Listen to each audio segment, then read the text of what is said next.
بنو امیہ کا سب سے حسین بادشاہ سلیمان بن عبد الملک، سب سے حسین، 42 سال کی عمر، جوانی، اس کی میت کو قبر کے قریب کیا گیا تو ہلنے لگا تو اس کے بیٹوں نے کہا ہمارے ابا زندہ ہیں، وہ سختہ ہو گیا ہے، زندہ ہیں۔ عمر بن عبدالعزیز رضی اللہ رحمت اللہ علیہ فرمانے لگے ارے بھتیجو زندہ نہیں ہے، قبر کا عذاب جلدی شروع ہو گیا ہے، بلا عجل اللہ بالعقوبہ، چھپاؤ، جلدی چھپاؤ۔ عمر بن عبدالعزیز جس تخت پر بیٹھے اس پر سلیمان تھا، اس پر ولید تھا، اس پر عبد الملک تھا، ان تینوں نے اپنے من کو راضی کیا، عمر بن عبدالعزیز نے اپنے رب کو راضی کیا۔ جب عمر بن عبدالعزیز کا وقت آیا مرنے کا تو انہوں نے بلایا رجا بن حیوہ سے، فرمایا کہ میں نے عبد الملک بن مروان، چاچا بھی تھے سسر بھی تھے، ان کی بیٹی فاطمہ سے شادی ہوئی تھی، میں نے اس کو قبر میں اتارا، کفن کی گرہ کھول کے دیکھا تو اس کا چہرہ قبلے سے ہٹ چکا تھا، رنگ کالا سیاہ پڑ چکا تھا۔ عبد الملک بن مروان گورا چٹا تھا، یہ جگہ سرخ تھی، کالا۔ پھر میں نے ولید کو قبر میں اتارا، اس کا بیٹا 10 سال حکومت کی، اس نے 21 سال حکومت کی، اس نے 10 سال کی، ولید بن عبد الملک۔ میں نے اس کے کفن کی گرہ کو کھول کے دیکھا تو اس کا رنگ سیاہ ہو چکا تھا اور قبلہ کی طرف سے چہرہ پھر چکا تھا۔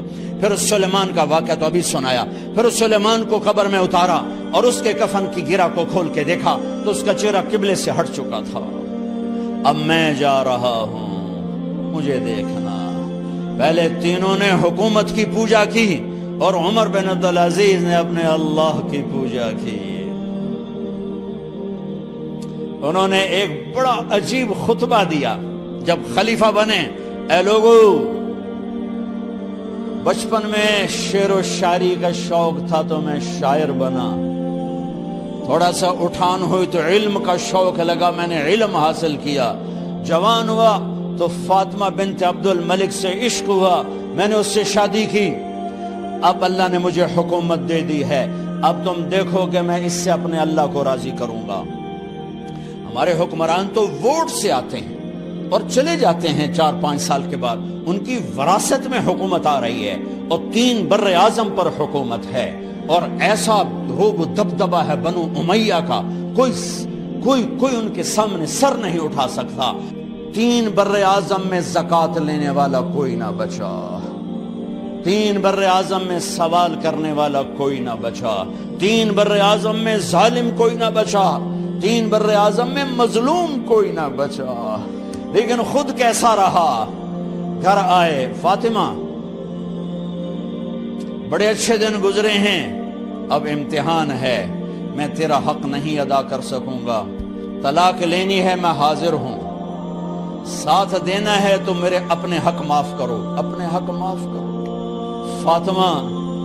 فاطمہ جیسی عورت انسانی تاریخ میں کوئی نہیں آئی، سیاسی لحاظ سے، سیاسی، دادا مروان بادشاہ، باپ عبد الملک بادشاہ، بھائی ولید بادشاہ، دوسرا بھائی سلیمان بادشاہ، تیسرا بھائی ہشام بادشاہ، چوتھا بھائی بادشاہ اور اپنا خامن بادشاہ، 7 نسبتوں سے یہ عورت شہزادی ہے۔ کائنات انسانی تاریخ میں اتنی بڑی عورت کوئی نہیں آئی، سیاسی۔ فاطمہ کہنے لگیں عمر، میں نے سکھ کے دن تیرے ساتھ گزارے ہیں، دکھ میں تجھے چھوڑ کے نہیں جاؤں گی، جاؤ میں نے اپنے سارے حق معاف کیے۔ پھر حضرت عمر بن عبدالعزیز کی راتیں اور دن کیسے گزرے؟ مصلے پہ بیٹھتے اور روتے وہیں سو جاتے اور روتے وہیں سے اٹھتے، پر 3 بر اعظم میں ظالم کوئی نہ بچا، مظلوم کوئی نہ بچا، زکوٰۃ لینے والا کوئی نہ بچا، اپنی حکومت کو اللہ کی رضا کے لیے استعمال کیا۔ کیسے استعمال کیا؟ سارے مال فاطمہ کا سارا زیور بیت المال میں ڈال دیا، تنخواہ پہ آ گئے، عید کا موقع آیا، بچوں نے ماں سے کہا ہمیں کپڑے لے کر دو، عید آ رہی ہے، ہر آدمی اپنے بچوں کے لیے کپڑے لے رہا ہے، ہمارے بچے بھی کہہ رہے ہیں کپڑے لیں، جاؤ بھائی لو۔ فاطمہ کے پاس عمر 3 بر اعظم کے بادشاہ کے بچے آ رہے ہیں، ماں جی عید آ رہی، کپڑے تو لے دیں، ابا سے کہیں کہ ابا سے بات کرتی ہوں۔ ابا تشریف لائے، خزانے لبالب بھرے ہوئے ہیں گندم کے ڈھیر کی طرح، کہ امیر المومنین بچے کپڑے مانگ رہے ہیں۔ فاطمہ میرے پاس تو پیسے نہیں، میں کہاں سے کپڑے لے کر دوں، میرے پاس تو پیسے کوئی نہیں۔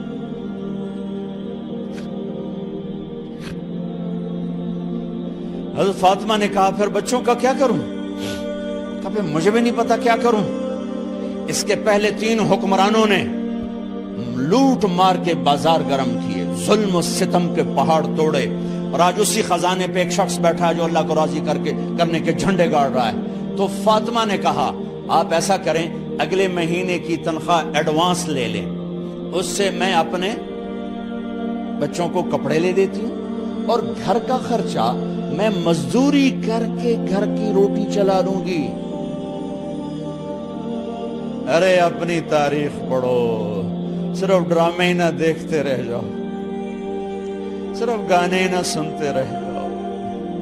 اور بھی دکھ ہیں زمانے میں محبت کے سوا۔ انہوں نے اپنے بلایا وزیر خزانہ مزاحم، اپنا ہی غلام، ہاں بھائی مزاحم، ہمیں بچوں کے کپڑے چاہیے، تو اگلے مہینے کی تنخواہ ایڈوانس مل جائے۔ وہ کہنے لگے امیر المومنین آپ مجھے لکھ کر دے دیں کہ آپ 1 مہینہ زندہ رہیں گے، میں آپ کو تنخواہ دے دیتا ہوں۔ عمر بن عبدالعزیز سر جھکایا، اٹھے، گھر گئے، فاطمہ میرے بچوں سے کہہ دو کہ تمہارا باپ کپڑے لے کے نہیں دے سکتا۔ اپنی تاریخ تو دیکھو۔ عید کا دن آ گیا، خلیفہ وقت عید کی نماز پڑھاتے تھے، نمازیں بھی خلیفہ وقت پڑھاتے تھے۔ بنو امیہ کا خاندان ملنے کے لیے آ رہا ہے، سارے سرداروں کے بیٹے اعلیٰ پوشاک، اعلیٰ لباس ملنے آ رہے ہیں۔ تھوڑے دیر بعد دیکھا تو بچے بھی ملنے آ رہے ہیں، امیر المومنین کی حیثیت سے بچے باپ کو ملنے آ رہے ہیں، اور ان کے جسموں پر پرانا لباس ہے۔ حضرت عمر انہیں دیکھ کر ادھر اپنے سرداروں کے بچے دیکھے تو زرق برق پوشاکیں، اپنے بچوں کو دیکھا۔ ارے اس باپ سے پوچھو جو سب کچھ کر سکتا ہو اور پھر مٹھی بند کر لے کہ نہیں میں نے حرام کی طرف نہیں جانا۔ بچوں کو دیکھا تو آنکھیں ڈبڈبا گئیں، آنکھوں میں آنسو آ گئے۔ فرمایا میرے بچوں آج تمہیں اپنے باپ سے گلہ تو ہوگا کہ آج ہمارے باپ نے کپڑے ہی نہ لے کے دیے۔ ان کے ایک بیٹے ہیں عبد الملک، ان سے بھی 4 ہاتھ آگے تھے، ان سے پہلے ہی فوت ہو گئے تھے۔ کہنے لگے ابا جان آپ کو مبارک ہو، آج ہمارا سر بلند ہے، ہم شرمندہ نہیں ہیں، آپ کو مبارک ہو، آپ نے قومی خزانے میں بددیانتی نہیں کی ہے، ہم شرمندہ نہیں ہیں۔ انسانوں کو کپڑوں پہ نہیں تولا جاتا۔ آج کا میرا دیس کا مالدار اتنا فقیر ہو گیا ہے، اتنا چھوٹا ہو گیا ہے کہ وہ اپنا تعارف کروانے کے لیے 50 لاکھ کی گھڑی لیتا ہے، 6 لاکھ کا جوتا لیتا ہے۔ آج کی بیگم اتنی چھوٹی ہو گئی ہے کہ اپنے قد کو بڑا کرنے کے لیے وہ 10 لاکھ کا ہینڈ بیگ لیتی ہے کہ دیکھو میرا بیگ 10 لاکھ کا ہے۔ ارے میری بہن تو 10 ٹکے کی بھی نہیں رہی اگر تو نے بیگ سے اپنے آپ کو بڑا بنایا۔ او میرے دوست تو 2 ٹکے کا نہیں ہے اگر تو 10 لاکھ کے جوتے اور 50 لاکھ کی گھڑی سے اگر تو بڑا بننا چاہتا ہے۔ ارے اس دھوکے سے نکلو۔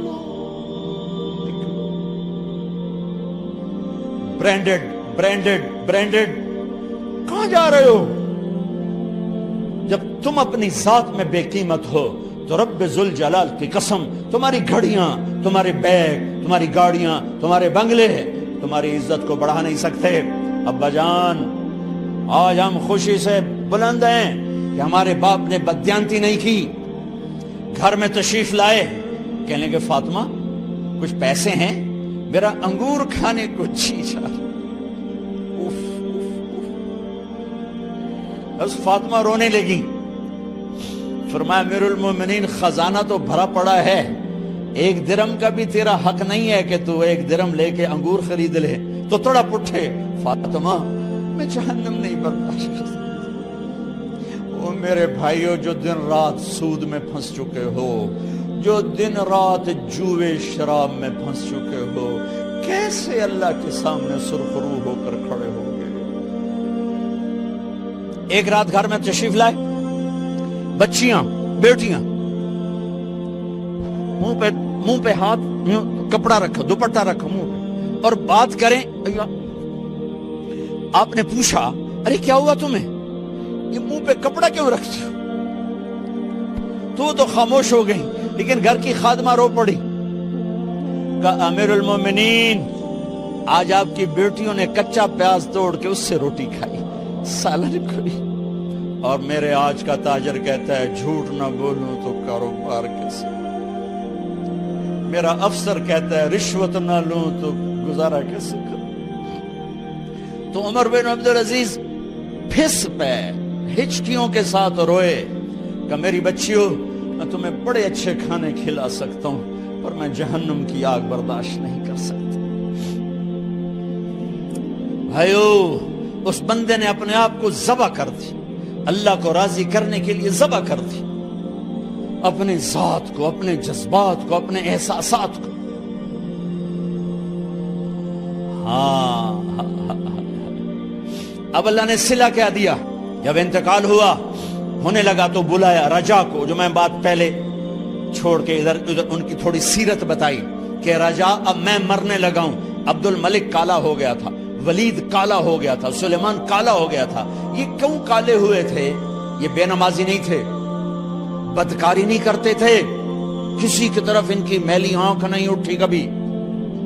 یہ ظالم تھے، ظالم انسانوں کا خون پیا، مال میں خیانت کی، اس پر اللہ نے چہرے پھیر دیے۔ آج عمر بن عبدالعزیز جا رہا ہے کہ دیکھو میں جا رہا ہوں، مجھے دیکھو میرے ساتھ کیا ہوتا ہے۔ ان کا انتقال ہوا، ان کی میت قبر کے کنارے رکھی گئی، اور اب نیچے اتارنا ہے۔ سلیمان کی میت کو اتارنے لگے تو ہلنے لگا، اور عذاب قبر پہلے شروع ہو گیا۔ عمر کی میت کو جب قبر کے قریب کیا گیا، ایسے ہوا کا جھونکا آیا، ایک پرچہ ایسے لہراتا ہوا یوں آیا، یوں آیا، یوں آیا، اور عمر کے سینے پر گر گیا۔ لوگ کٹھے ہو گئے، پرچے کو کھول کے دیکھا گیا تو اس پہ لکھا تھا بسم اللہ الرحمن الرحیم، براءۃ من اللہ لعمر بن عبد العزیز من النار۔ یہ پروانہ ہے اللہ کی طرف سے اس کے بندے عمر کے لیے کہ اسے جہنم سے نجات کی خوشخبری سنا دی جائے۔ آہا، مرنا ہو تو یوں مرو، اللہ ایسی موت دے دے۔ کہتے ہیں پھر میں نے ان کو قبر میں اتارا، جب قبر میں اتارا تو کیا دیکھا؟ میں نے کفن کی گرہ کھولی تو چہرہ قبلے کی طرف، اور یوں لگا جیسے 14ویں رات کا چاند قبر میں اتر آیا ہو۔